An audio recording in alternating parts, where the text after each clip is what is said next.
History में पहली बार किसी स्पेस क्राफ्ट ने सूरज के एटमॉस्फेयर के अंदर दाखिल होने की हिम्मत की है। पार्कर सोलर प्रोब का ये कारनामा हिस्ट्री में हमेशा याद रखा जाएगा, क्योंकि इतनी ज्यादा गर्माइश ना ही कोई मेटल बर्दाश्त कर सकता है और ना ही दुनिया का सख्त तरीन पत्थर।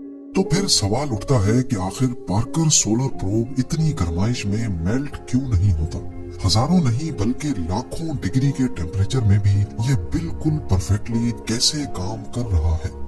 1900s की शुरुआत में साइंसदानों ने सूरज पर रिसर्च के दौरान एक अजीबो गरीब फिनोमेना नोटिस किया। वो सूरज से निकलने वाली लाइट की वेवलेंथ और उसके कलर से सूरज की गर्माइश का अंदाजा लगा रहे थे। ये काम जमीन से बैठकर ही स्पेक्ट्रोग्राफ की मदद से किया जा रहा था। आपको यहाँ बताते चले कि लाइट के कलर और उसकी वेवलेंथ का डायरेक्ट कनेक्शन उसके टेम्परेचर से होता है। जो नतीजा साइंसदानों के सामने आया उसने एक ऐसी मिस्ट्री खड़ी कर दी जिसको आज तक समझा नहीं जा सका। उन्होंने क्या देखा कि सूरज की सतह यानी उसके सरफेस का टेम्परेचर तो 5500 डिग्री सेल्सियस है, जबकि उसकी सबसे आउटर एटमॉस्फेरिक लेयर कोरोना का टेम्परेचर हैरत अंगेज तौर पे 5 लाख डिग्री सेल्सियस से भी ज्यादा है, यानी सूरज की सतह से भी कम से कम 100 टाइम्स ज्यादा। ये ऐसा ही है जैसे आग से दूर जाने पर हमें ज्यादा गर्माइश महसूस हो। ये एक बहुत ही अनोखा फिनोमेना है जिसको समझने के लिए साइंटिस्ट पिछले 100 सालों से लगातार कोशिशें कर रहे हैं। नॉर्मली ये लेयर सूरज की रोशनी में छुपी होती है और इसको देखना सिर्फ सोलर इक्लिप्स के दौरान पॉसिबल होता है या फिर क्रोनोग्राफ सनशेड की मदद से। 1958 में नासा की एस्टेब्लिशमेंट के बाद कई स्पेस मिशंस का आगाज हुआ। एक के बाद एक सैटेलाइट्स और स्पेस क्राफ्ट्स ने पहली बार स्पेस में कदम रखा। लेकिन सूरज के इस अनोखे फिनोमेना को समझने के लिए जरूरी था कि कोई ऐसा प्रोब बनाया जाए जो सूरज की कोरोना लेयर में जाकर जायजा ले और देखे कि आखिर वहाँ ऐसा क्या चल रहा है। वो प्रोब 5 लाख डिग्री सेल्सियस की गर्माइश में भी सूरज से निकलने वाली रेज पर स्टडी कर सके। पर जाहिर है ये काम इतना आसान नहीं था, क्योंकि ये इतनी गर्माइश है जिसका अंदाजा लगाना भी काफी मुश्किल है। आयरन का मेल्टिंग टेम्परेचर 1500 डिग्री, जबकि दुनिया का सबसे सख्त मेटल टंगस्टन है और इसका मेल्टिंग टेम्परेचर भी 3422 डिग्री सेल्सियस है। यानी सूरज की सतह ही इन दोनों मेटल्स को पलक झपकते ही मेल्ट कर देगी। तो सोचें कोरोना लेयर जहां लाखों डिग्री की गर्माइश है, वहां इनका क्या हाल होगा। पार्कर सोलर प्रोब की डिजाइनिंग और डेवलपमेंट तो एक मसला था ही, पर इसको सूरज तक पहुंचाना इससे भी बड़ा इशू था। जी हाँ, सूरज जिसने हमारे सोलर सिस्टम के प्लैनेट्स को आपस में बॉन्ड कर रखा है, उसके करीब जाना बहुत ही मुश्किल है। सबसे पहले तो ये समझ लें कि अगर किसी सैटेलाइट को अर्थ के ऑर्बिट से निकाल कर वापस अर्थ पे लाना हो तो उसकी स्पीड कम करनी पड़ती है, ताकि अर्थ की ग्रेविटी उस पर हावी हो सके और उसको अपनी तरफ अट्रैक्ट करे। इसी तरह अगर इसको अर्थ पर नहीं बल्कि किसी और प्लेनेट पे भेजना हो तो इसकी स्पीड बढ़ाई जाती है ताकि वो अर्थ के ऑर्बिट से बाहर निकल सके। सपोज मार्स पर अगर किसी स्पेस क्राफ्ट को भेजना हो तो पहले उसको रॉकेट्स की मदद से अर्थ के ऑर्बिट में लाया जाता है और उसके बाद सही टाइम, सही एंगल और सही स्पीड से उसको अर्थ के ऑर्बिट से निकाला जाता है। अर्थ के ऑर्बिट से स्पेस क्राफ्ट को निकालना बहुत एनर्जी कंज्यूमिंग काम होता है।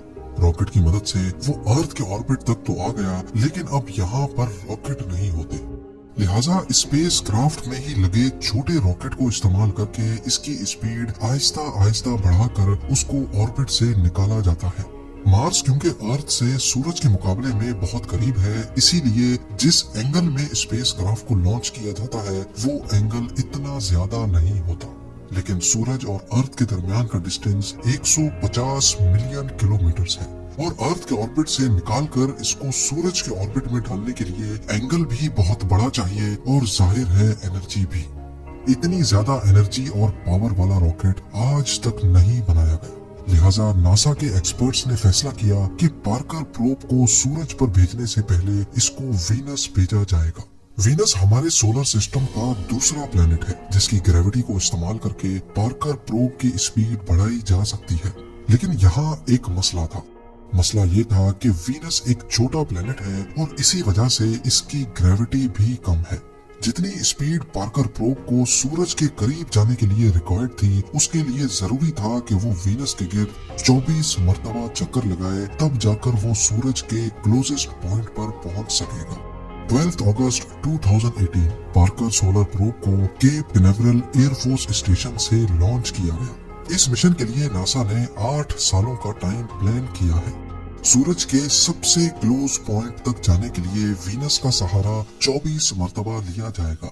हर एक चक्कर में 37 घंटे ऐसे होते हैं जिसमें सूरज पर रिसर्च करने का मौका मिलता है।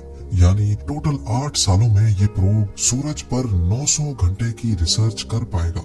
28 अप्रैल 2021 ये वो दिन था जब नासा ने कंफर्म किया कि पार्कर प्रोब अपने 8वें चक्कर में सूरज की कोरोना लेयर में सक्सेसफुली दाखिल हो चुका है।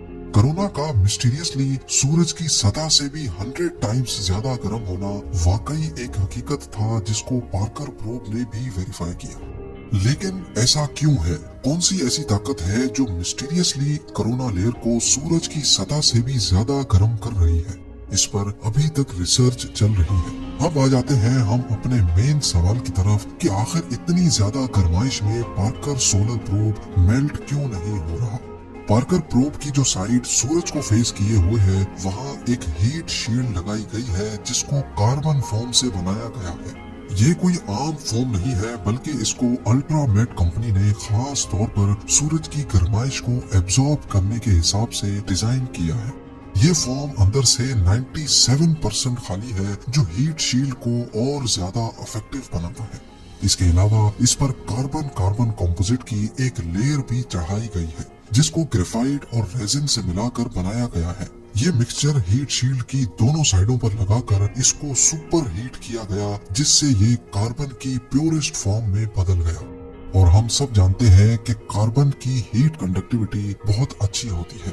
और आखिर में इस हीट शील्ड की वो साइड जो सूरज की तरफ है, उस पर व्हाइट सिरेमिक पेंट भी किया गया, ताकि सूरज की ज्यादातर रोशनी अंदर दाखिल होने से पहले ही रिफ्लेक्ट हो जाए। हीट शील्ड के अलावा पार्कर सोलर प्रोब का बकाया हिस्सा ऐसे डिजाइन किया गया है कि वो हमेशा हर वक्त इस शील्ड की परछाई में ही होगा। पर इन सब चीजों के बाद भी पार्कर प्रोब ज्यादा से ज्यादा 2500 डिग्री सेल्सियस की गर्माइश ही बर्दाश्त कर सकता है, जबकि कोरोना का टेम्परेचर 5 लाख डिग्री सेल्सियस है। अब ये इतनी गर्माइश कैसे बर्दाश्त कर रहा है, ये समझना भी काफी आसान है। लॉ ऑफ थर्मोडायनेमिक्स के मुताबिक हीट को ट्रांसफर होने के लिए भी कोई मीडियम चाहिए। जैसा कि गर्मियों में अर्थ पर हवा में मौजूद पार्टिकल्स और वेपर्स अपने अंदर गर्माइश लेके चलते हैं, जिनकी वजह से हमें रात के वक्त भी गर्मी लगती है। अगर पार्टिकल्स कम होंगे तो हीट भी इतनी आसानी से ट्रेवल नहीं कर पाएगी। जैसा कि उबलते हुए पानी में हाथ डालने से फौरन जलन होगी, जबकि 300 डिग्री के ओवन में हाथ डालकर फौरन निकालने से शायद हमें मालूम भी न पड़े। ये सिर्फ इस वजह से मुमकिन है क्योंकि पानी के मॉलिक्यूल्स हमसे टच होते हैं, जबकि ओवन में कोई चीज हमसे टच नहीं होती। एक्सपर्ट्स का कहना है कि पार्कर सोलर प्रोब की हीट शील्ड पर 1200 डिग्री सेल्सियस होता है, जबकि उसका पिछला हिस्सा जहां सूरज की रोशनी नहीं लगती, वहां टेम्परेचर माइनस में होता है, क्योंकि वहां कोई पार्टिकल्स नहीं है जो हीट को ट्रांसफर कर सके। यही रीजन है कि पार्कर सोलर प्रोब सूरज के इतना करीब होने के बावजूद भी मेल्ट नहीं हो रहा।